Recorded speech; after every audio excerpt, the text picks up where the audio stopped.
Bismillahirrahmanirrahim. Alhamdulillahirabbil alamin. Wa bihi nasta'inu ala umurid dunya waddin. Wassalatu wassalamu ala asyrafil anbiya wal mursalin. Nabiyina rasulina Muhammad wa ala alihi wa ashabihi wa atba'ihi ila yaumiddin.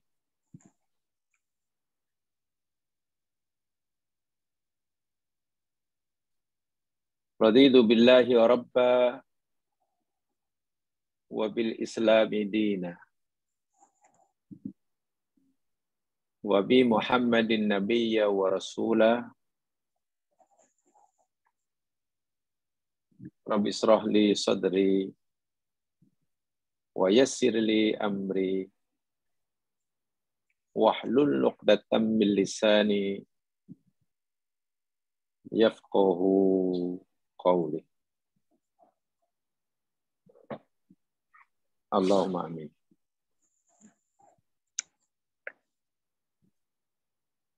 Muslimin muslimat, jamaah kuliah Jum'ah malam yang dirahmati Allah sekalian. Semoga Allah sentiasa memberikan kita istiqamah dalam melaksanakan segala suruhan dan meninggalkan segala larangan. Semoga Allah menjadikan kita menjadi hamba-Nya yang pandai mensyukuri setiap nikmat yang Dia anugerahkan, sekecil apapun nikmat itu. Agar Allah jadikan kita hamba-Nya yang mampu bersabar terhadap ujian yang Ia telah kehendaki berlaku menimpa kita, seberat apapun ujian tersebut. Semoga Allah Subhanahu wa taala menjadikan kita sebagai hamba-Nya yang mampu ridha menerima segala qada, qadar, ketetapannya, seburuk apapun qada yang Dia tetapkan buat kita.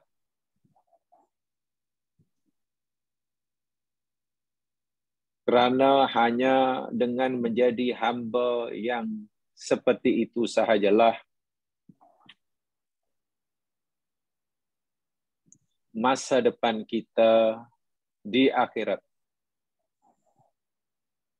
bahkan di dunia, sentiasa memperoleh sakinah, ketenangan, limpahan rahmat, kasih sayang, dan ridha daripada Allah Subhanahu wa ta'ala.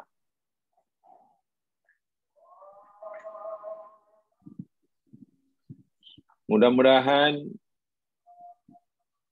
siri tazkirah kita yang lalu, yang telah bersiri-siri itu, khasnya tajuk terakhir yang kita pelajari tentang sababun fi dukhulil jannah,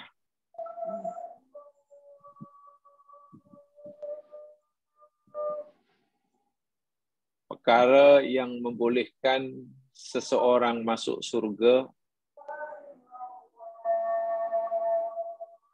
mungkin boleh off-kan dulu itu audio dia. Kuat suara azan masuk.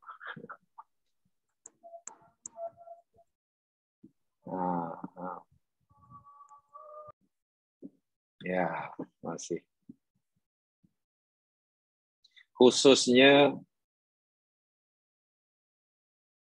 tajuk-tajuk kalau siri-siri terakhir tentang perkara yang membolehkan seseorang merdeka daripada neraka dan masuk surga, yakni kalimah la ilaha illallah, difahami betul oleh kita dan kita berpegang dengannya dengan sekuat-kuatnya. Itu harapan kita semua. Apatah lagi kita telah bicara banyak tentang tajuk tersebut. Berikut ini kita akan bicara tajuk lain. Lain dalam arti kata, ya berbeza dengan yang terakhir kita pelajari, tetapi ia sebetulnya merupakan sambungan daripada tajuk usrah kita beberapa tahun terakhir daripada sebelum COVID-19, yakni tentang kematian. Dan kita khaskan tajuk yang berkaitan dengan kematian ini, yakni perkara yang berkaitan dengan hari kebangkitan. Mungkinkah berlaku hari kebangkitan itu? Atau ia hanya anggapan, hanya andaian? Kalau ia pasti berlaku, apa buktinya?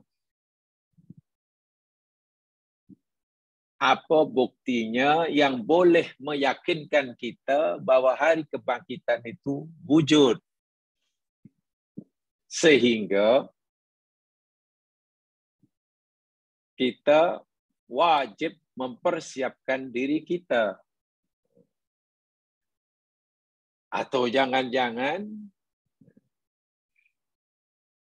ya itu hanya andaian yang sebetulnya tidak berlaku.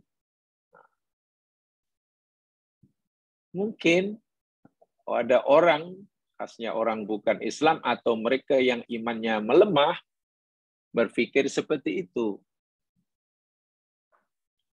Bagi kita orang mukmin dan muslim, pasti meyakini dengan sebenar-benarnya akan adanya hari kebangkitan. Hanya saja, apa yang kita pelajari ini, kita ingin menambahkan agar keyakinan kita ini menjadi kuat dengan bukti-bukti yang Allah beritahukan pada kita. Apa bukti bahawa hari kebangkitan itu pasti berlaku? Sehingga insya Allah dengan bukti-bukti yang Allah berikan kepada kita, bagi kita yang dah yakin, akan semakin bertambah kuat keyakinan kita. Bagi kita yang masih ragu, akan menjadi yakin. Bahkan bagi mereka yang tidak percaya, jika mereka mau membuka hatinya, akan berubah menjadi percaya. Itu objektif kajian kita kali ini. Hanya saja jamaah sekalian, sebelum kita bicara tentang hari kebangkitan atau dalil-dalil, bukti-bukti yang menguatkan akan berlakunya hari kebangkitan yang ada di depan mata kita. Maknanya boleh dilihat, boleh dialami. Itulah. Kalau ia suara boleh didengar. Kalau ia benda boleh dilihat. Yang berlaku sekarang. Kan hari kebangkitan itu berlaku selepas alam yang sekarang. Tapi bukti kebenarannya, kebenaran bahwa ia akan berlaku, Allah telah tunjukkan di sini, sekarang, dan di planet bumi maksud saya, boleh dilihat, boleh dialami oleh manusia. Hanya saja sebelum kita bicara perkara itu, ada satu ayat yang saya ingin mengajak jemaah sekalian untuk merenung jauh, membuat renungan jauh dan dalam. Karena ayat ini erat sekali hubungannya dengan nasib kita kelak bila sudah dibangkitkan. Sekaligus ayat ini sebagai dalil yang membuktikan, yang menyatakan bahwa hari kebangkitan itu sesuatu yang pasti. Sesuatu yang pasti. Mari kita kaji lebih dalam, lebih luas. Ayat pertama yang ada dalam nota di hadapan jamaah itu. Saya hanya berikan nota ringkasan saja ya. Jadi ini bukan nota mana satu artikel yang lain, tidak. Itu hanya coretan-coretan tangan, poin-poin saja. Seperti mana yang lepas, saya hanya berikan poin-poinnya dan kemudian saya uraikan uraiannya ya daripada berbagai sumber. Ini hanya ya ringkasan lah, poin saja. Ya. Jadi mari kita lihat, saya yakin semuanya sudah ada ya. Sudah dapat yaitu nota. Nota sudah disebarkan, Cikgu?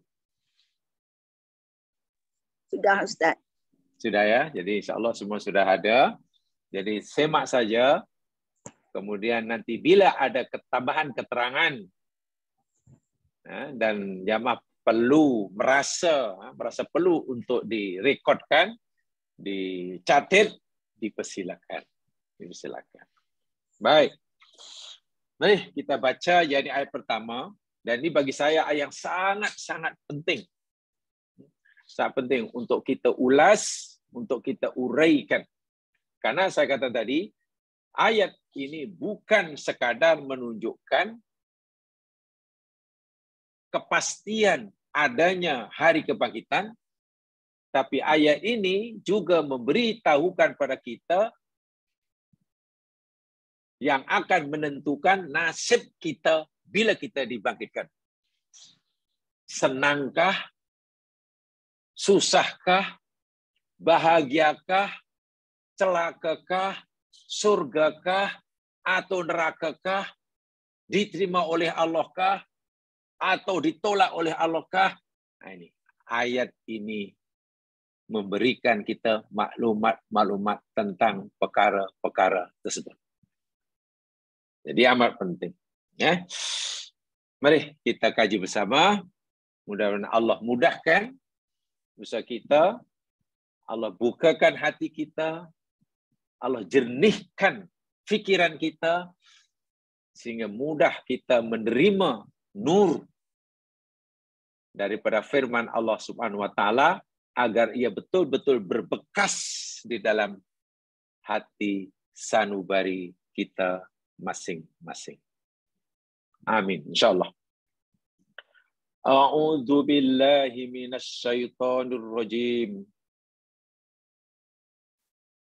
Ya ayyuhalladzina amanu taqullaha wal tanzur nafsum ma qaddamat lighad wattaqullah innallaha khabirum bima ta'malun.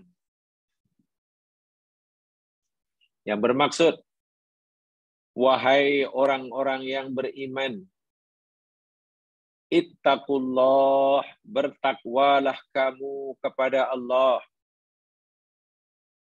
Wal tandur nafsum ma qaddamat lighad, dan hendaklah setiap orang daripada kamu memperhatikan apa yang dia telah perbuat, yang telah dia lakukan, untuk ia bawa hari besok. Ghad, besok. Kiamat maksudnya. Wattaqullah, sekali lagi Allah ingatkan, dan bertakwalah kamu kepada Allah. Innallaha, sesungguhnya Allah itu khabirun, maha mengetahui dan maha memberitahu. Itu khabir. Maha mengetahui dan memberitahu apa yang dia ketahui. Mana pertama. Mana kedua, khabirun, Allah khabir, mana Allah yang maha mendalam pengetahuannya. Sehingga mengetahui perincian amal kita yang sekecil-kecilnya. Karena dia khabir. Jadi Allah bukan hanya mengetahui secara umum amalan hambanya, tapi Allah mengetahui alhamdulillah hingga yang sekecil-kecilnya. Apa yang dilakukan, di mana, apa motif melakukannya. Masya Allah. Niatnya apa? Adakah ia melakukan amal yang disuruh itu betul-betul telah menggunakan kemampuan yang Allah berikan hingga kadar yang paling maksimum, atau sebetulnya dia belum menggunakan kemampuan yang Allah telah berikan. Allah tahu. Allah bagi kita, katakanlah, kemampuan untuk melakukan perbuatan 10 perbuatan. Itu kemampuan Allah berikan kepada kita. Allah suruh buat 10. Tapi kita hanya buat 7. Allah tahu. Ini perincian khabir. Karena dia khabir. Dan apa yang Allah ketahui, amalan kita hingga yang sekecil-kecilnya, sedetail-detailnya, apa yang Allah ketahui nanti itu nanti oleh Allah akan ia beritahukan kepada kita. Allahu Akbar walillahil hamd. Bima ta'malun. Apa yang kamu lakukan? Nih, ayat ini mari kita kaji, kita cermati, kita dalami pengertiannya. Hanya ingatan yang saling saya ingat bagi saya sendiri, mari kita buka hati kita jernihkan pikiran kita ikhlaskan niat kita tanpa ada apa-apa kepentingan dalam mengkaji ayat ini, kecuali ingin mendapatkan nur daripada Allah Subhanahu wa taala melalui firman-Nya. Dengan demikian, agar nur yang kita dapat itu akan sebati, melekat dalam hati sanubari. Itu yang kita mau baca Al-Quran. Ya. Ini surah Al-Hasyr ayat yang ke-18. 18. Jamaah sekalian, melalui ayat ini, kalau kita perhatikan secara umum ya, melalui ayat ini Allah Subhanahu wa taala menjelaskan kepada kita bagaimana cara yang perlu dilakukan oleh kita agar kita selamat. Agar kita selamat daripada godaan, daripada gangguan setan, gangguan orang munafik, gangguan hawa nafsu. untuk seseorang itu selalu dapat ingat hari esok. Sebab dalam hidup di dunia ini, jamaah sekalian, untuk memastikan kita ini sentiasa ingat hari besok. Nanti saya tunjukkan kenapa Allah gunakan ghad. Ghad itu mana besok. Yang dimaksudkan hari kiamat. Kenapa Allah sebut ghad? Nanti ada penjelasan. Saya ulangi. Ayat ini, ya, Allah memberitahu kita bagaimana cara agar kita ini berjaya membebaskan diri kita daripada gangguan-gangguan, sama daripada syaitan ke, daripada hawa nafsu kah, atau daripada apa sajalah, tipu daya dunia kah, yang selalu mengganggu kita lah.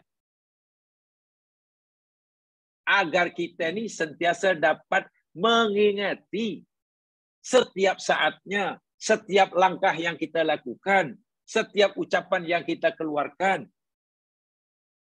Siapapun kita, jadi rakyat biasa ke, jadi orang besar ke, sentiasa ingat besok. Itu maksudnya. Bagaimana caranya? Allah tunjukkan dalam ini. Seakan-akan, wahai hambaku, kalau kamu ingin sentiasa ingat hari kiamat, hari besok, setan tak dapat mengganggumu, hawa nafsu tak dapat memperdayakan kamu, kemarahan dunia tidak akan dapat menipumu. Sehingga ingatan kamu dalam setiap saat ketika kamu duduk, kamu diam, kamu bekerja, kamu berumah tangga, kamu berada di pasar, kamu berada bercuti, ketika kamu berpolitik, berkempen, sentiasa ingat besok. Nih caranya, kata Allah. Kan hebat itu. Sebab kan seringkali jamaah sekalian, orang itu tak ingat hari besok. Yang penting sekarang. Berniaga. Karena tak ingat. Bahwa setiap peniaganya itu, ya, sama ada usaha perniagaan yang dilakukan itu, sama ada ia akan menjadi bekalan yang dapat menolongnya besok bila kembali pada Allah, atau ia menjadi bebanan apabila tiba masa dipanggil oleh Allah. Coba kalau orang tidak ingat itu. Akhirnya yang penting untung. Nah, ini. Dalam berpolitik, ketika berkempen, tengok. Yang penting menang. Oh, sudah, kalau yang penting menang, dia menghalalkan segala cara. Komus dosa itu sudah tidak terfikir. Yang penting menang. Kalau orang yang penting menang. Ya mana ada ingat yang saat itu mungkin malakul maut sudah 10 meter di depannya. Coba kalau orang tidak ingat besok. Ini paduannya. Jadi merupakan yang sangat-sangat penting. Berat memang, tapi sangat penting. Jamaah sekalian, Allah Subhanahu wa Ta'ala di dalam ayat ini berfirman, mengungkapkan bahwa hari kiamat, hari akhirat, hari kebangkitan yang pasti berlaku itu, Allah gunakan kalimat ghad, besok. Li ghadin, besok. Kenapa besok? Padahal hari kiamat itu untuk ukuran kita kan masih jauh, masih lama. Mungkin 10.000 tahun lagi belum tentu. Mungkin 100.000 tahun lagi belum tentu. Ada seorang saintis, menurut teori dia,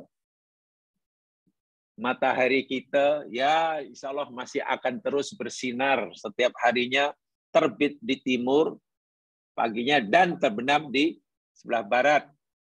Ini kesan daripada rotation bumi. Mana akan terus begitulah, kehidupan akan normal berjalan seperti itu. Hingga bila? Kata kajian analisa seorang saintis ini, ya matahari kita masih akan berada seperti sekarang ini bilion tahun lagi. 4 bilion ke 5 bilion? 5 bilion kalau tidak salah. 5 bilion tahun lagi. Maknanya kalau matahari kita pun baru akan meletup, meletus, berkecai. Itu baru matahari kita ya, belum yang lain. 5 bilion lagi. Dan maknanya kita dah tak ada kan. Sedangkan apakah baki umur kita masih ada 5 bilion? Jadi kalau ditengok itu, lama lagi. Memanglah lama. Itu baru matahari. Kalau alam yang lain, mungkin masih 10 bilion lagi. Dan sebagainya. Ya, matahari kita ini, bumi kita ini, dipercaya umurnya baru 5 bilion tahun yang lalu. Jadi 5 bilion lagi nanti akan hancur. Tapi kenapa masa yang masih terlalu lama, jauh, menurut ukuran kita, Allah kata besok. Ligodin. Perhatikan, tidak mergan apa bekalan yang tidak dibawa untuk menghadapi hari besok. Bila Allah kata besok di jamaah sekalian, ini agar kita sedar, walaupun kiamat itu masih jauh menurut kita,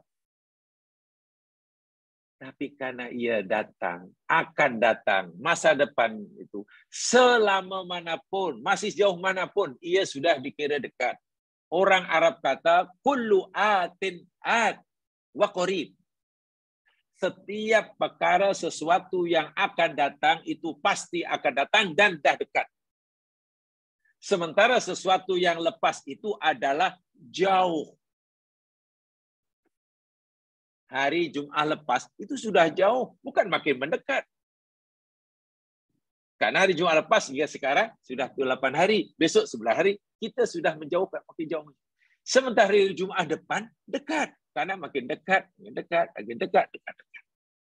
Apa saja peristiwa suatu yang akan berlaku, walaupun masih sekian bilion tahun, itu dikira dekat.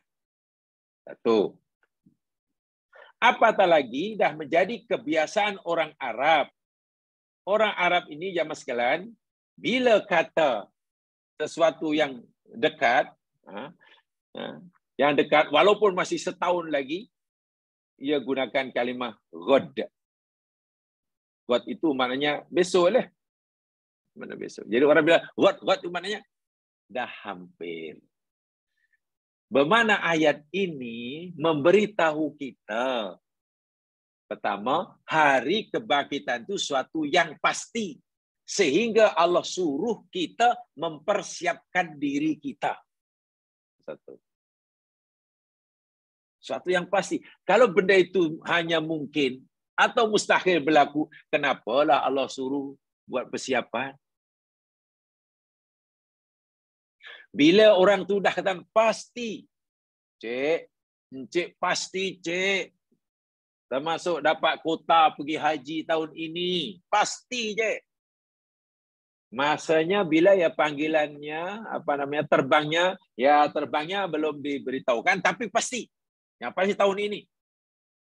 Ya kalau sudah kata pasti, kenalah buat persiapan. Tapi kalau entah iya, entah tidak. Bahkan mustahil. Banyak. Bahkan mustahil. Ya buat apa? Buat persiapan. Bila kita disuruh mempersiapkan diri, maknanya kita pasti terbang. Ini satu dalilnya. Sekaligus, tadi katakan, ayat ini memberi tahu kita garis panduan. Cara macam mana, cara bagaimana untuk memastikan nasib kita di sana itu tidak sengsara. Apa kata Allah tadi? Wal tandur nafsum ma qaddamat lighad. Allah Akbar. Hendaklah tiap-tiap diri nafsun memperhatikan apa yang dia telah buat lighadin bagi menghadapi masa depan. Maknanya hari kebangkitan. Ya Mas sekalian, sedikit saya ingin menyampaikan ayat ini dari segi bahasa. Sedikit saja, tidak perlu banyak-banyak. karena mungkin ya kurang perlu saya menceritakan dari aspek bahasa. Tapi ini penting. Kalau jamaah perhatikan dalam ayat itu, ya ayyuhalladzina amanu taqullaha wa la nafsum ma qaddamat lighad. Kalimat nafsun dalam bentuk nakirah. Indefinite noun, nafsun ada tanwin. Bukan makrifat. Bukan definite noun tapi indefinite, nafsun. Bukan an-nafsu. Li ghodin, ghodin pun nakirah. Bukan lil ghodi. Nakirah, bukan makrifat. Ini ada makna tersendiri. Ada makna tersendiri. Kenapa li nafsun atau nafsun bukan wal tandur nafsu an nafsu umpamanya? Kenapa tidak makrifat? Kenapa nakirah? Jamaah sekalian, dalam ilmu tafsir, khasnya dalam bahasa Arab, bahasa Al-Quran, dinakirahkannya kalimat nafsun dalam ayat ini, Allah nak beritahu kita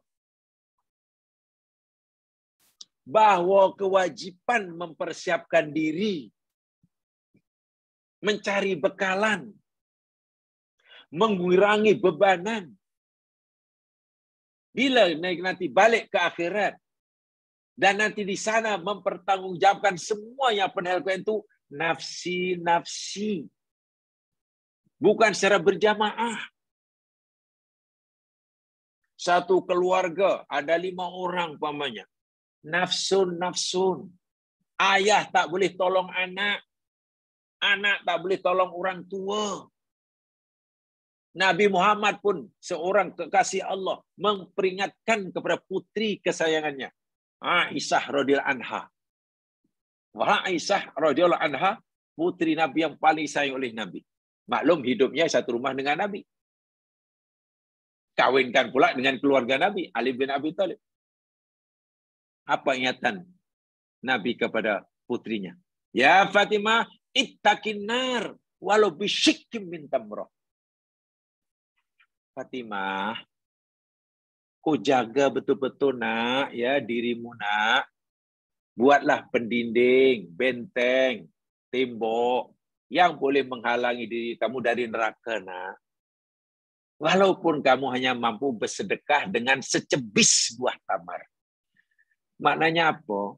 Mafhumnya, walaupun engkau ini anakku sebagai Rasulullah, walaupun engkau ini anak kesayanganku, ayahmu ni Rasulullah, tapi ayahmu tak boleh buat apa-apa nak. Kalau kamu sendiri tidak mempersiapkan bekalan untuk di akhirat. Bahasa kasarnya, jangan mentang-mentang engkau anak Nabi, lalu kamu lenggang kangkung di dunia. Perintah Allah kamu tak buat. Larangan Allah kamu tak tinggal. Kamu hendak tumpang sekaki dengan ayah kamu sebagai Rasulullah. Tak. Dalam Islam tidak ada ajaran begitu. Tak ada istilah tumpang sekaki. Nafsun itu memberi maksud begitu. Adapun jika setiap kita telah berusaha dalam keadaan yang paling maksimum, mastata'na, apalagi ada nasab dengan Rasulullah. Nanti bila di sana ada kekurangan sana sini kurang sikit, sini kita telah berusaha bersungguh-sungguh, insya-Allah Nabi Muhammad SAW sebagai kasih Allah izinkan untuk beri kita syafaat. Jadi macam mana yang kita pelajari dahulu, bab syafaat ini, syafaat itu milik Allah. Ada orang yang diberi izin untuk memberikan syafaat, dan ada orang yang diizinkan oleh untuk menerima syafaat. So, mesti ada itu. Nabi mendapat keizinan daripada Allah untuk beri syafaat. Itu jelas, itu confirm. Masalahnya, adakah kita ini termasuk orang yang Allah anggap layak menerima syafaat? Nah, ini masalahnya. Sebab itulah Aisyah radhiyallahu anha, Fatimah, maksudnya Fatimah ya, putri Nabi dari Fatimah Az-Zahra. Walau putri Nabi, Nabi suruh dia berusaha untuk melayakkan dirinya layak menerima syafaat. Tak boleh kemudian linggang kangkung. Itu nafsu itu nafsi. Ya. Ada orang buat maksiat. Ramai-ramai, gotong royong. Katalah memviralkan berita bohong. ABC dulu, akhirnya yang terlibat 100 orang. Dosa semua. Apakah nanti pertanggungjawab di akhirat itu 100 didatangkan sekaligus lalu ditanya? Tidak. Tidak. Dosanya ditanggung masing-masing. Sebanyak mana? Sebanyak keterlibatan dalam dosa tadi. Bila 100 orang itu berdosa, katakanlah, dosa dengan B mungkin tidak sama. Bergantung pada sebesar mana keterlibatan dirinya terhadap maksiat tersebut. Pertanggungjawaban nafsi-nafsi. Tak boleh kemudian disoal, kenapa kamu melakukan ini dalam dosa? Ya Allah, kami ikut B. B kata yang tanggung. Tak ada. Itu makna nafsun. Allah ingatkan masing-masing dengan isim nakirah. Dan disebut ghodin, isim nakirah dalam ghodin, itu ada makna lita'zim, untuk memberitahu bahwa hari kiamat besok yang akan kita hadapi itu hari yang sangat dahsyat. Bukan hari esok yang ceria selalu. Kalaulah hari ini katalah hari terakhir bulan Ramadan, esok dah Nisya Raya, itu maknanya hari yang agung karena keceriaannya. Tak ada yang sedih. Tak ada yang sedih. Kalau umpamanya hari dia diumumkan malam hari ini katalah pilihan raya dimenang, yang menang adalah parti ini. Wah, yang parti yang menang hari esok hari ceria lah. Yang kalah ini tidak. Hari kiamat itu hari yang sangat dahsyat. Kritikal. Sehingga setiap orang semua serba takut karena belum diberitahu dengan pasti nasibnya seperti apa. Surgakah atau neraka? Kita tahu. Semuanya di mana nih. Baru tahu selepas Allah nanti bagi keputusan. Kitabnya diterima dengan tangan mana? Hisabnya macam mana? Timbangannya macam mana? Selepas melepasi semua manzil-manzil masuk surga, barulah bertuah gembiranya luar biasa. Sebelum itu semua masih macam mana. Mana hari yang betul-betul membuat orang semuanya serba tak menentu. Macam mana nih. Itu namanya Yaumun Azim. Sebab itu digunakan nakirah. So dalam sekali itu mana ayat ini, jemaah sekalian. Jadi Allah Subhanahu wa taala mengungkapkan ghad itu hari esok, walaupun kita sedar, kita tahu kiamat masih jauh menurut ukuran kita. Agar kita sentiasa bersedia. Apalagi jemaah sekalian, ada syair Arab ya. Ini syair Arab, bukan hadis Nabi. Saya minat syair ini. Cerita tentang kematian atau cerita kita kembali kiamat, ghad. Karena kiamat ini kan istilahnya ada ini ya. Kiamat bagi kita ini ada yang nanti berlaku serentak, ada yang nafsi-nafsi. Kiamat yang berlaku serentak seluruh manusia mengalami serentak, itu nantilah yang besar. Adapun kiamat yang kecil, itu setiap kita mengalami dan tak sama. Ada yang cepat, ada. Hari ini pun ada yang sedang mengalami kiamat kecil. Kematian. Semalam ada orang mati, maknanya kiamatlah baginya. Apabila kematian itu telah tiba, maka datanglah kiamat baginya. Kematian itu kiamat. Sudah masuk, kan sudah di alam peralihan. Batasan. Dah masuk waiting room lah tu. Dah masuk waiting room. Masya Allah. Kiamat kecil. Ada satu syair Arab yang Allahu Akbar. Sering kali ya, orang leka hari esok, walaupun Allah dah ingatkan, hendaklah setiap diri itu memperhatikan akan apa yang telah dibuat untuk menghadapi hari besok. 14 abad lebih lalu Allah dah ingatkan. Maknanya jangan leka. Janganlah memberi ruang pada setan untuk buat kita leka. Jangan ikuti hawa nafsu sehingga kita leka. Jangan terpengaruh dengan tipu daya dunia sehingga tak ingat langsung. Bila-bila masa kita dah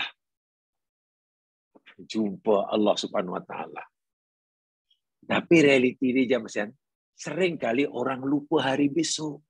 Tak ingat. Minta maaf ya. Minta maaf ya. Ini saya cerita secara umum ya.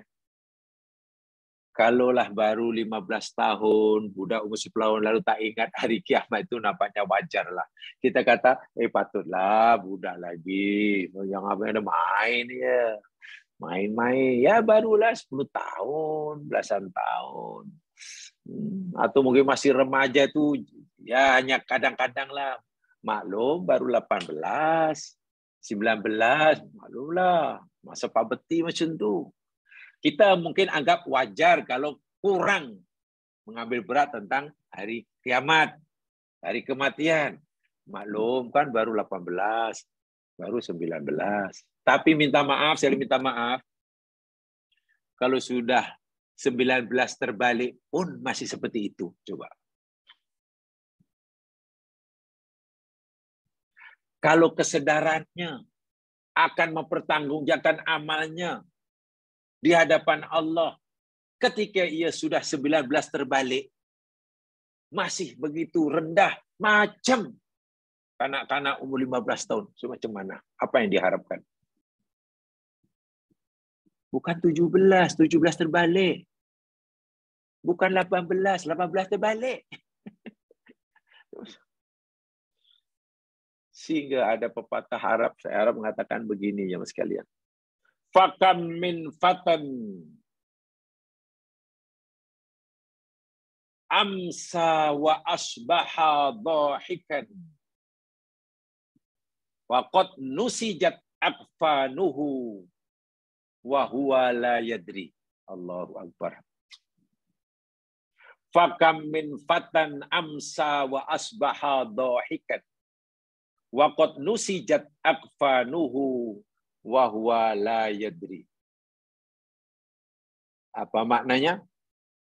Betapa ramai pemuda, anak muda, betapa banyaknya anak-anak muda yang masih remaja di waktu pagi dan waktu petang masih tertawa keriangan, gelak ketawa keriangan.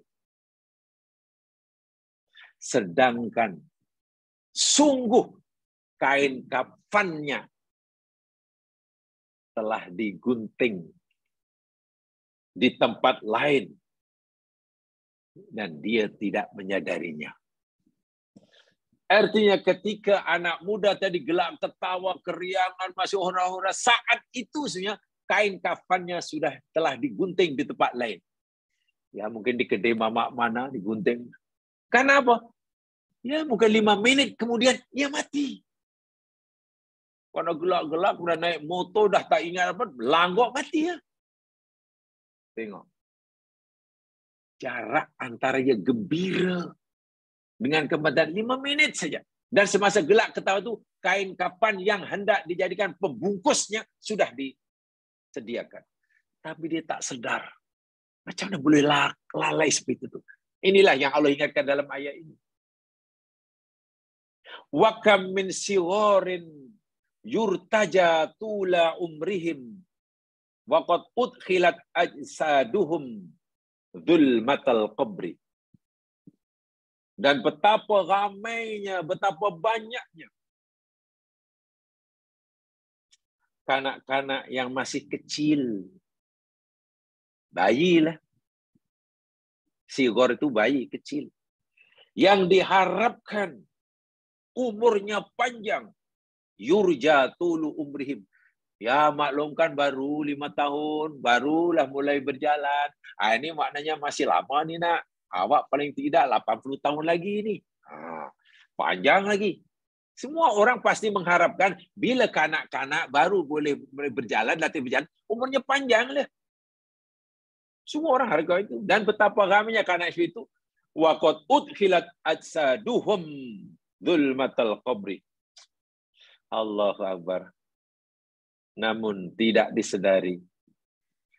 Beberapa saat kemudian jasadnya yang masih remaja, masih bayi itu, dimasukkan ke dalam kegelapan liang kubur. Allahu Akbar. Wa kam min sahihin mata, makam min apa dipanggil sakimin, asa hina minad dahri, wa kam min sahihin mata biduni illah. Betapa banyaknya, betapa ramainya orang yang sakit. Dokter yang merawatnya pun sudah surrender. Cik, kami dokter pasukan ini apa namanya rawat, ini yang merawat ini. Kita ini pasukan-pasukan medik, ya, telah berusaha dalam paling kami mampu, Cik. Tapi nampaknya tidak mahu keadaan. Jadi kami harapkan Cik sebagai keluarga sabar. Kata likuannya, ya dokter, kami pun sabar, kami takdir Allah SWT. Jika Allah panggil pun kita ikhlas. Betapa ramai orang sakit tenat yang keluarganya sudah merelakan jika Allah panggil. Dokter pun bukan putus asa, mungkin merasa dah tak tahu jalan apalagi yang nak dilakukan untuk merawatnya. Tapi sahina minad dahri. Ya Allah, tiba-tiba sembuh dari penyakitnya. Dan hidup beberapa tahun kemudian. Wah, sudah koma. Sudah koma 5 tahun umpamanya. Koma 5 tahun. Sebenarnya nampaknya pun tak panjang umurnya. Entah macam mana ketika semua dah berserah. Bila terbatuk-batuk. Bersih pula. Sehat. Sudah. Dalam 2 hari ini keluar hospital. Sehat walafiat. Keluarganya merawat, dokter merawat pun malah meninggal lebih dahulu. Ramai orang seperti itu. Wa kam min sahihin mata biduni illah. Sebaliknya betapa ramai, betapa banyak dan sering berlaku orang yang disahkan sehat walafiat tiba-tiba mati tanpa diketahui apa puncanya. Tengok. Ya, karena memang kematian itu tidak, syarat kematian tidak perlu sakit. Syarat mati bukannya tua. Kalau syarat mesti sakit, orang sehat bolehlah bergerak ketawa. Syarat mati itu mesti tua. Ya bolehlah yang muda itu tak ingat mati. Mati ini tidak perlu syarat. Masa mati ini ajal. Boleh menimpa. Menemui orang yang sehat, yang sakit, yang muda, yang tua, yang bersedia, yang tak bersedia. Karena ini rahsia Allah Subhanahu wa ta'ala. Tengok. Akhirnya, bila kita, dari apa yang disampaikan oleh syair Arab tadi, saya memberitahu kita, walaupun Allah menyuruh kita, jangan sekali-kali ada dalam hidup ini, sama ada musuh dari luar, contohnya iblis, setan, gangguan hawa nafsu dari dalam, atau gemelapan dunia yang boleh memperdagangkan kita, membuat kita lalai, leka daripada mempersiapkan diri menghadapi hari besok. Allah ingatkan tuh. Tapi realiti dia kan tidak seperti itu. Kenyataannya ramai yang leka. Sedangkan Bila kita leka di sini ke, ambil berat di sini, ini yang akan menentukan nasib kita di sana. Senang atau sebaliknya akan ditentukan oleh nasib kita. Sebab bila sudah disampai di sana aja mas sekalian. Sementara semasa di dunia ayat ini tidak diambil indah, apa yang berlaku bila sudah sampai di sana? Atau bila sudah berada di ambang untuk pergi ke sana? Lihat firman Allah Subhanahu wa taala. Allah dah ingatkan, Allah tahu apa yang akan dirasai oleh hambanya bila ia sudah berada di sana nanti, atau mungkin sudah diambang alam sana. Mereka yang melalaikan, tak mempedulikan ingatan Allah dalam surah Al-Hasr ayat 18, apa yang dialami oleh mereka? Lihat firman Allah dalam surah Al-Fajr. Surah Al-Fajr. Belakang juzuk amma tu. Ayat yang ke-23 dan 24.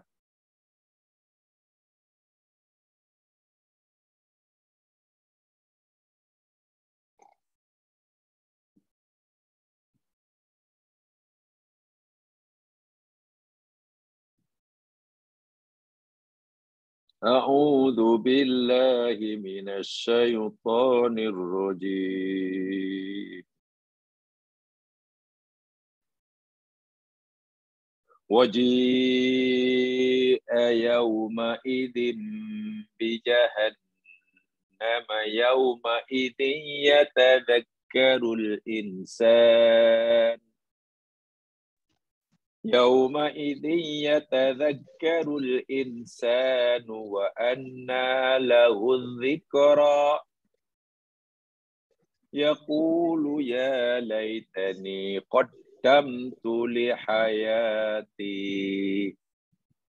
Lihat ya, Al-Fajri, surah Al-Fajr, Al-Fajri wa layalin ashr adalah ayat 23 dan 24. Ayat ini, melalui ayat ini Allah memberitahu kepada kita apa yang akan dialami oleh mereka yang tidak mengambil peduli tentang peringatan Allah dalam surah Al-Hasr ayat 18 itu. Apa yang akan berlaku? Waji'a dan pada waji'a yauma idin, dan pada hari itu diperlihatkan atau didatangkan bi jahannam. Pada hari di mana jahanam diperlihatkan. Mana sudah sampai sana lah ni. Orang ini sudah berada di sana. Sudah lagi bukan al-an, tapi sudah masuk ghad. Kan tadi li ghad besok. Dia sudah berada di alam besok. Bukan di sini lagi. Yauma idin, pada hari itu, pada saat itu, yatadzakkarul insan. Allahu Akbar. Manusia akan sedar diri. Sedar.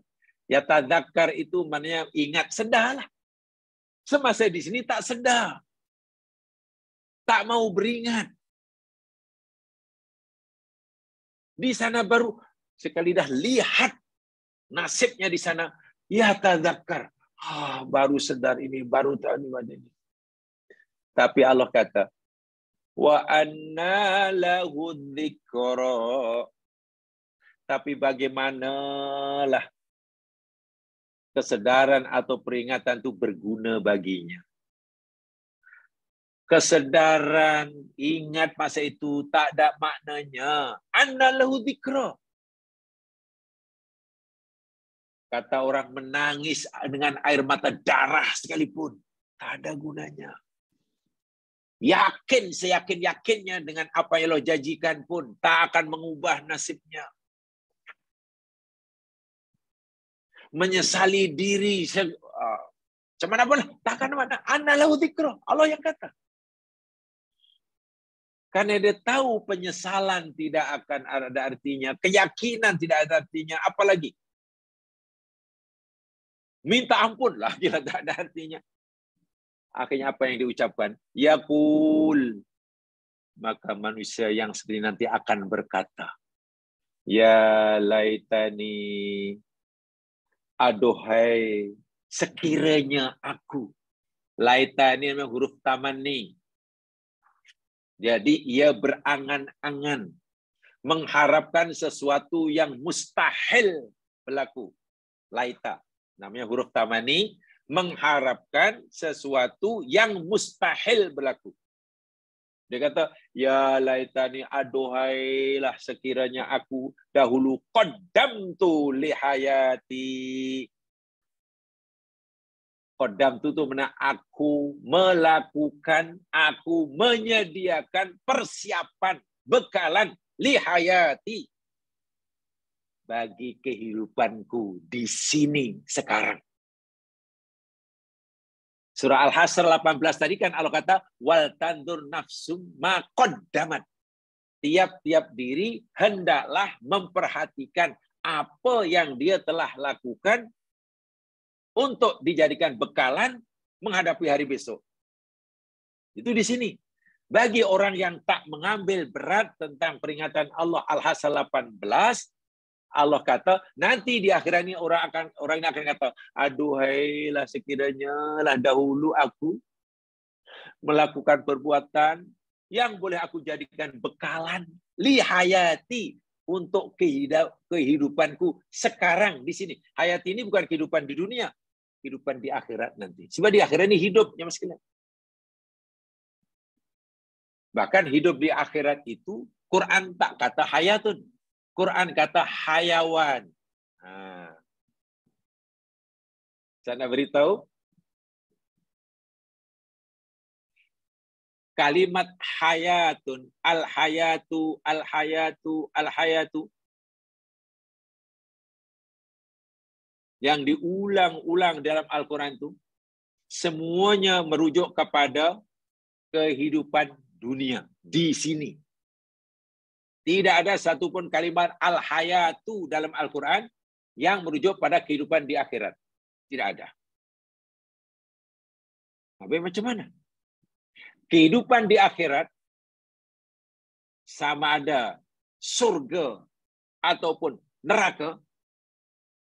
Allah tak kata hayatun, tapi Allah kata al-hayawan. Al-hayawan. Dan hayawan disebut sekali aja untuk merujuk makna kehidupan di akhirat. Kenapa berbeza? Ya, hayawan ada tambahan alif nun. Bila ada tambahan alif nun, itu bermakna kehidupan akhirat itu kehidupan yang sempurna atau yang sebenarnya. Ingat, kalimat Arab, bila ada tambahan alif nun, itu membawa makna kesempurnaan. Kesempurnaan. Contohnya maghfirah, pengampunan.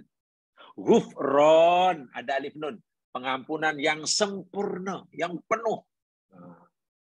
Ridon, keridhaan. Ridwan, ada alif nun. Ada alif nun. Keridhaan yang sempurna. Dan yang sempurna. Sab'an, kata Allah. Itu kenyang yang sempurna. Mana kenyang penuh lah. Minta maaf kalau bahasa anak muda, kenyang gila. Karena ada alif nun. Hayatun, kehidupan. Tak sempurna. Sebab itu hayat menunjuk pada kehidupan dunia. Adapun kehidupan yang sebenar-benar hidup, kalau bahagia yang benar-benar bahagia, jika sengsara yang sebenar-benar dan tak akan mati, Allah tak kata al-hayatu. Allah kata al-hayawan.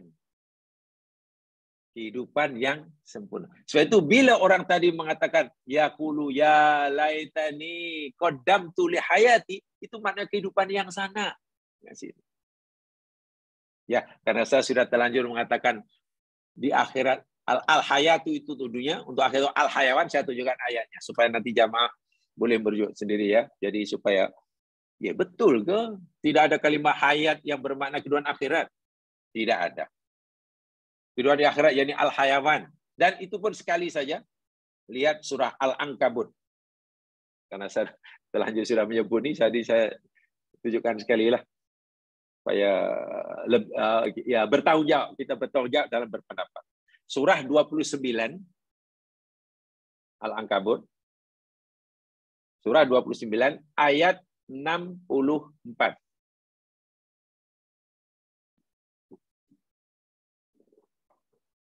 Al-Ankabut ayat 64. Inilah dalilnya.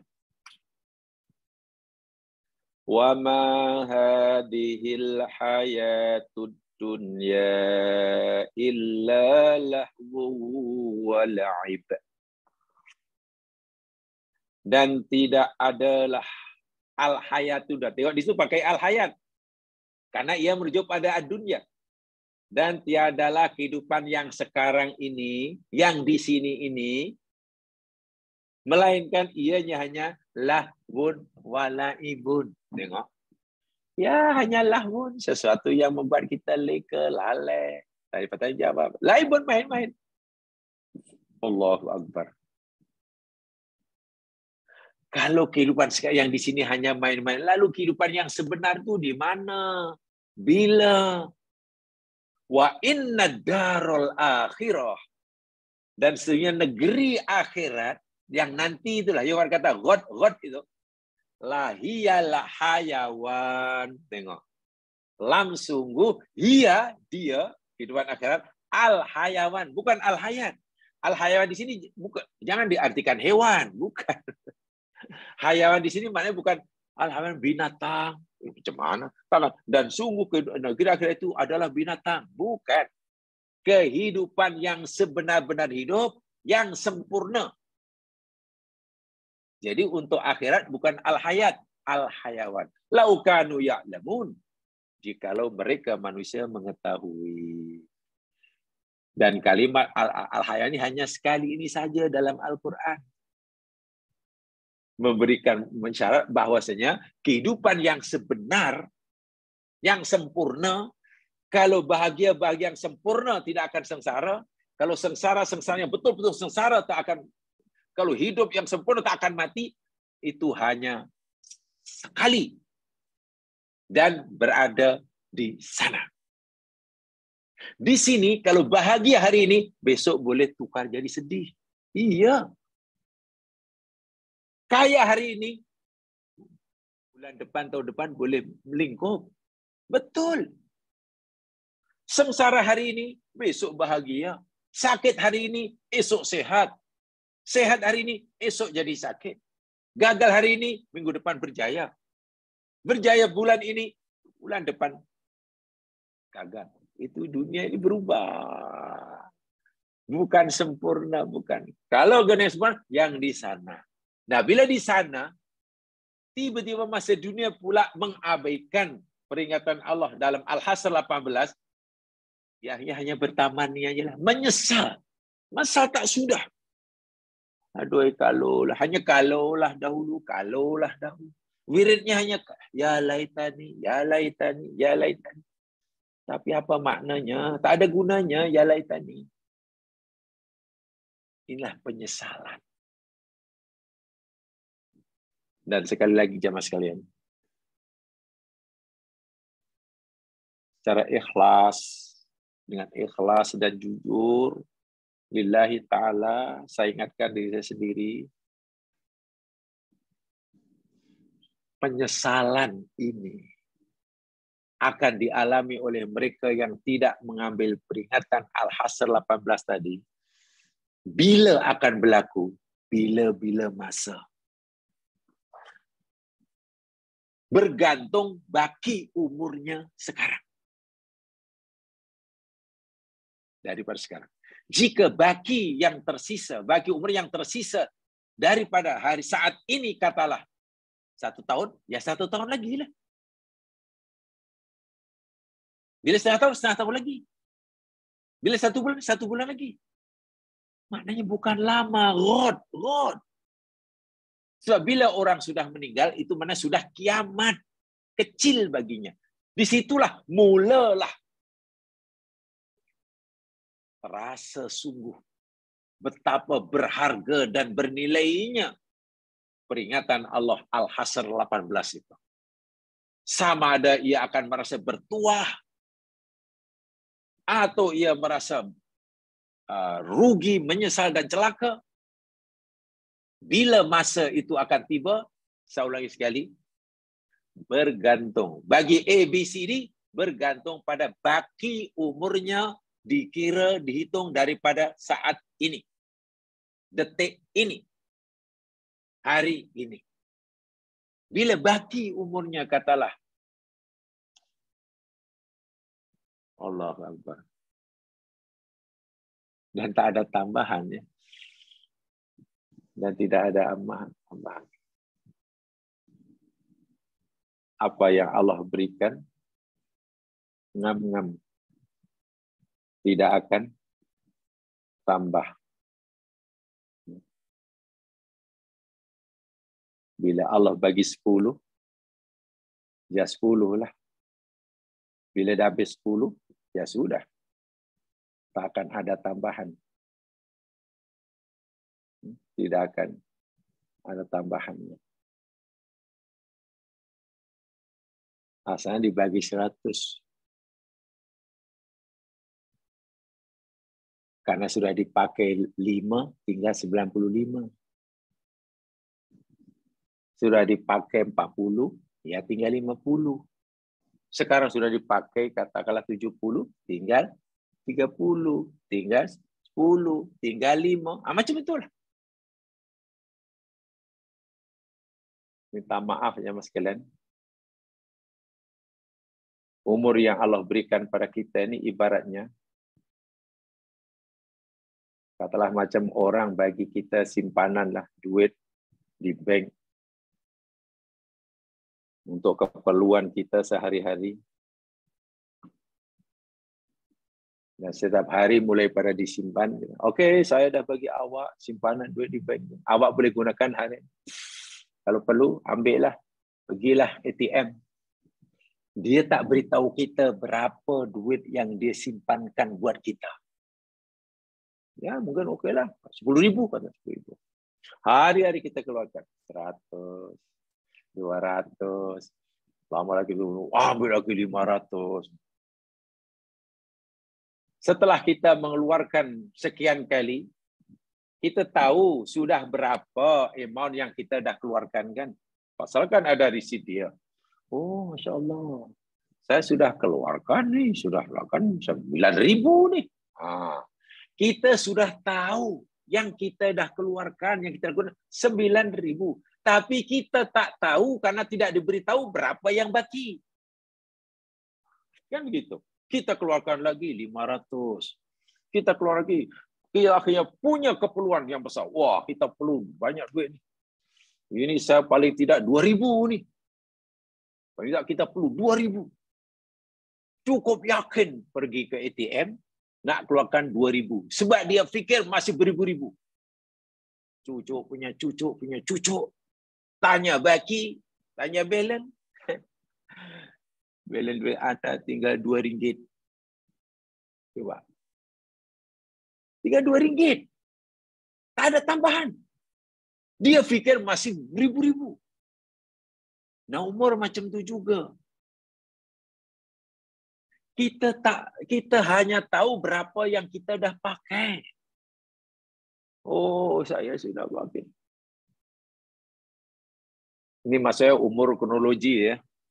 Ini mana umur chronological age. Chronological age. Umur yang kita yang ni angka yang dikira daripada lahir itulah 20 tahun, 60 tahun, 20 tahun. Nah, ini chronological age namanya. Biasanya orang bila umur chronological age.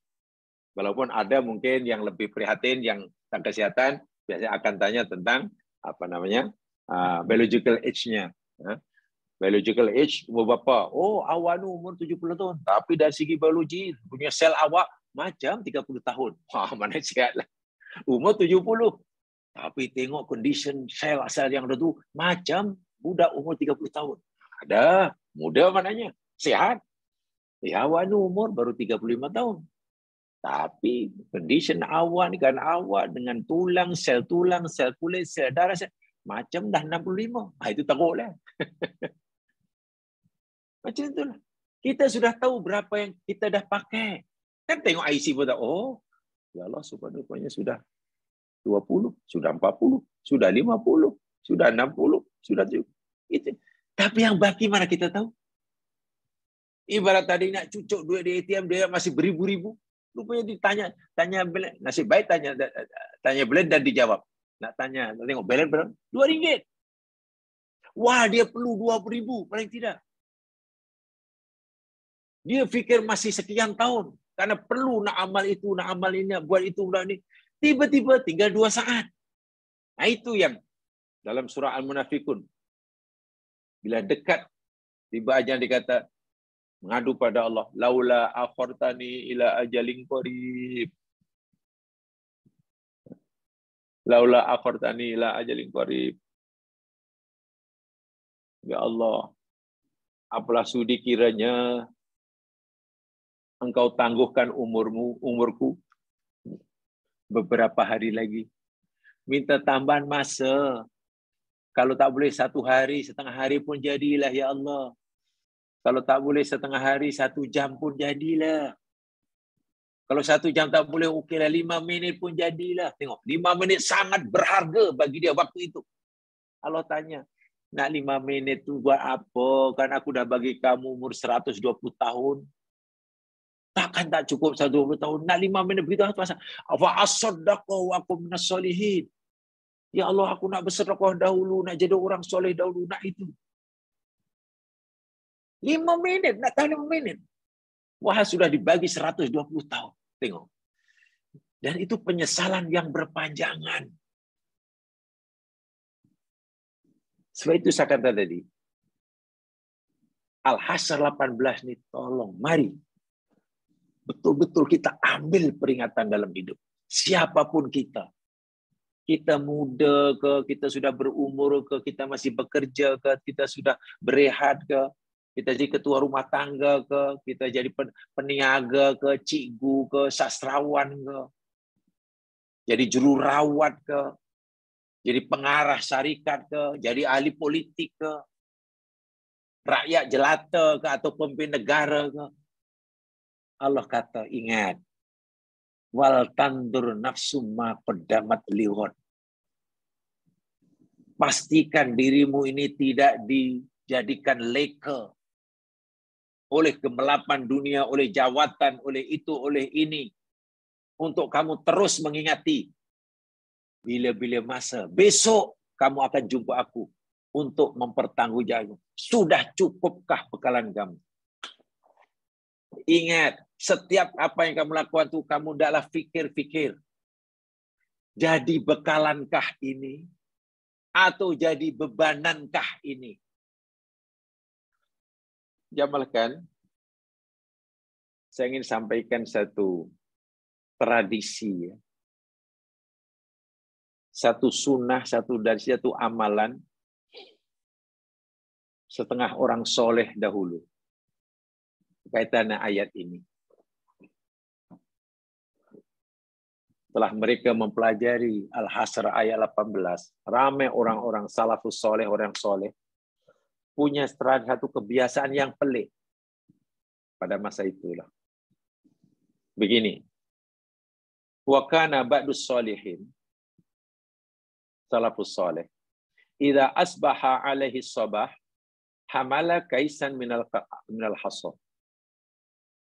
Apabila mereka bangun pagi hari untuk menunaikan kewajipan kerjanya yang kebun-kebun lah, yang berniaga lah, yang tugas-tugas lah kita untuk memulakan hidup pagi hari, mereka akan membawa sejumlah hasa. Hasa itu batu kerikil, batu yang kecil itulah hasa. Masa itu batu kecil sedikit, sejumlah letak dalam satu kais. Ya, satu uncang begitulah. Fa in amila khairan wa dha'a hasatan fi jaybihil aiman. Bila ia berjaya melakukan kebaikan, katalah sedang bertugas, sedang berkebun, sedang pergi kedai ini, sedang pergi mengajar, sedang pergi apa sajalah, setiap hari, atau sedang bercakap. Bila ia yakin yang diucapkan saat itu atau yang dilakukan waktu itu benda yang baik, dia akan ambil satu batu kerikil tadi, diletakkan kocek sebelah kanan. Bajunya ada 2 kocek. Satu sebelah kanan, satu sebelah kiri. Letak sebelah kanan. Wa in fa'ala su'an wada'al hasata fi jaybihil aisar. Dan bila ia terlanjur melakukan kesalahan, mengucapkan yang salah, dia tahu kan, oh ini dosa, ini suruhan hilang, dia tahu. Karena dia alim, dia tahu. Bila terlanjur buat kesalahan, akan ambil satu batu kerikil itu, letak di kocek sebelah kiri. Jaybihil aisar. Begitulah dilakukan sepanjang hari. Bila merasa buat baik, ambil satu, letak kocek kanan. Bila merasa baik, letak kanan. Apa yang dia lakukan? Fa'idha amsal masa'a nafadahuma wa qayasa bainasnain. Bila tiba waktu petang, menjelang malam hari, maka batu-batu kerikil yang ada di kocek sebelah kanan dikeluarkan di lumbuk. Batu-batu kerikil yang diletakkan di kocek sebelah kiri pun dikeluarkan di lumbuk. Wa qayasa bainasnain. Lalu diukur, ditimbang, dikira. Yang kanan ada berapa ya? Oh, yang kanan katalah ada 100. Yang kiri ada berapa ya? Oh, yang kiri ada 39. Oh, banyak yang kanan. Oh, banyak yang kiri. Yang kiri sedikit. Oh, kenapa yang kiri 200? Yang kanan hanya 51. Bila menjelang malam, silakan begitu. Fa imma an yabita syakiran mu'tarifan li rabbih bi fadli. Malam hari ketika dia kilam, bila dia melihat amal baiknya lebih banyak daripada amal buruknya, ia akan bersyukur kepada Allah Subhanahu wa taala dan akan mengakui bahwa kejayaannya melakukan kebaikan itu semata-mata karena kurnia Allah. Semata Allah. Sujud syukur, terima kasih, merasa bertuah karena Allah lindungi. Karena kebaikannya lebih banyak. Itu untuk dirinya, bukan pada orang lain. Kalau orang lain itu namanya tunjuk dia. Tapi wa imma ayat biha musalliyan dzakiran mustaghfiran raja'an yaghfirallahu lahu tafritahu. Tapi bila melihat jumlah batu kerikil yang ada di kocek kirinya lebih banyak daripada yang kanan, maknanya hari itu dia lebih banyak melakukan maksiat. Lebih banyak melakukan dosa. Apa yang dilakukan oleh orang soleh malam hari? Ia akan melipat bajunya. Bajunya itu maknanya akan melipat cadar tidurnya. Mana tak nak tidur lah. Sebenarnya yatwi musallian, diberdiri solat. Dzakiran, mengingati Allah. Mustaghfiran, memohon ampun dengan bersungguh-sungguh. Roja'an ayaghfirallahu lahu tafritahu, mengharapkan pengampunan Allah ke atas keterlanjurannya. Menangis sepanjang malam. Dan itu dilakukan setiap hari. Bukan maknanya dia tak kerja. Itu dilakukan sambil kerja. Sambil kerja bila melakukan kebaikan, syukur. Satu. Sebab ayat ini, Al-Hasr 18 ini, sebenarnya kaitan dengan perintah muhasabatun nafsi namanya. Ayat ini yakni menyuruh kita muhasabatun nafsi, muhasabah diri. Melakukan muhasabah diri, introspeksi. koreksi diri sendiri, self correction, autokritik, autokritik. Kalau kritik orang lain itu biasa. Sekarang banyak orang melakukan kritikan orang lain itu biasa. Tapi coba membiasakan diri belajar untuk kritik diri sendiri. Menyalahkan orang lain itu kerja mudah. Tak perlu belajar tinggi-tinggi pun. Tapi belajar untuk kita mesti belajar menyalahkan diri sendiri. Mencari kesalahan orang lain itu benda biasa. Apalagi hari ini. Tetapi mencari kesalahan diri sendiri itu susah. Walhal orang yang beruntung berdasarkan ayat ini, orang yang rajin mencari kesalahan diri sendiri untuk diperbetulkannya. Bukan rajin mencari kesalahan orang lain untuk dihibah-hibahkannya. Dan ini kan yang berlaku dalam dunia akhir zaman ini. Apakah itu menguntungkan? Apakah itu akan menjadi bekalan bila balik kepada Allah, atau akan menjadi bebanan? Jadi sebenarnya ayat ini menyuruh kita untuk muhasabatun nafsi. Nah ini insya Allah nanti yang kita akan jelaskan lebih jauh pada siri yang akan datang insya Allah tentang ayat ini juga, tapi lebih fokus pada muhasabatun nafsi. Karena saya ulangi, ayat ini sangat penting. Di awal saya katakan, Al-Hasr 18, bukan sekadar ianya sebagai dalil yang nyata akan kepastian datangnya hari kebangkitan. Sebab Allah kata, siapkan untuk God. Mana? God itu pasti. Lebih daripada itu, ayat ini memberi kita panduan. Bagaimana bila kita ingin bahagia nanti, apa sebab orang itu akan celaka nanti? Ini ayat yang jadi kita, memberi kita bantuan. Sebab itu bagi saya sangat-sangat penting untuk kita kupas, untuk kita urai, kita dalami, ya semampu yang kita lah bagi pekalan kita masing-masing. Sebab terus terang ya mas sekalian, saya coba sentiasa berusaha untuk setiap kali nak menyampaikan, saya berniat untuk diri saya sendiri dahulu. Niatnya itu saja. Adapun jika kebetulan jamaah mendengarkan dan dapat manfaat, ya alhamdulillah. Tapi dari awal saya sudah niatkan tidak ya untuk diri sendiri, dan itu mustahab. Adapun jika jamaah kebetulan mendengarkan dan ikut mendapat manfaat, ya alhamdulillah.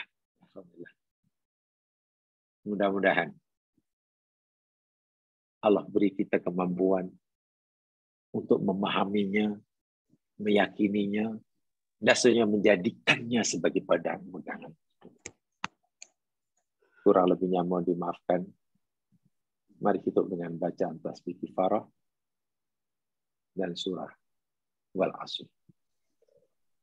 Subhanakallahumma wa bihamdika asyhadu an la ilaha illa anta astaghfiruka wa atubu ilaik. A'udzu billahi minasyaitonir rajim. Wal asr. Innal insana lafi khusr illa alladziina aamanu wa amilus shalihaat wa tawassaw bil haqq wa tawassaw bis sabr. Assalamualaikum warahmatullahi wabarakatuh.